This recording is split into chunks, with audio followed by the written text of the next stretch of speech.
Hey everyone, today we're going to talk about how to make slip. I like to save all of my scraps and let them get bone dry. Remember, bone dry is when all of the natural moisture has evaporated from your clay. It's kind of like the chocolate bar consistency where it breaks very, very easily. I put all of the scraps in a container and then I'm going to add water, just enough water to cover the pieces.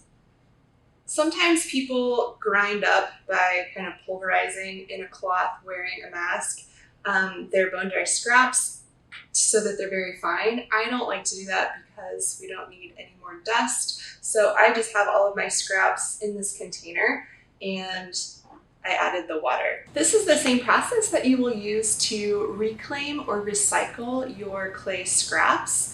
And I like to get a bigger container for that, or a Ziploc bag works well. If you have an even bigger container with a lid, you can use that, but this will be a very similar process. It's easier to recycle or make slip from bone dry clay because the clay will absorb the water a lot more quickly and it will evenly absorb the water. Whereas if I had a container with some soft clay and some leather hard clay and some bone dry clay and I added water, then all of that clay is going to absorb the water differently and the slip would be a lot chunkier.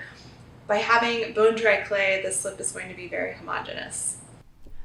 This mixture has been sitting for about 10 minutes. You can really see the clay slaking, meaning the clay particles are falling apart and redissolving into the water. I like to make my slip from the clay body I'm using for particular work to make sure that the slip and the clay body have a good fit. If you're doing slip trailing or decorating with slip, again, make sure that your slip has a good fit for your clay body. Sometimes it's helpful to add a tiny bit of white vinegar to your slip. Vinegar is acidic, so it will break down the clay particles a little bit and help them join. I will have another video on using vinegar to repair clay.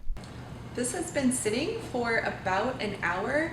Even after about 5 minutes, the clay started to slake. You can see how the clay has settled to the bottom and the water at the top is pretty clear. Now I'm going to stir this up. You could also do this using an emulsion blender. I'm using a cheap natural hair brush. You want to stir your slip mixture for several minutes until you get a yogurt or cream-like consistency. If you are using an emulsion blender, make sure that you're using one that's designated for art materials or for ceramics. Don't use your kitchen blender or items interchangeably. It is handy to have a blender that's only for art materials, but it's not necessary.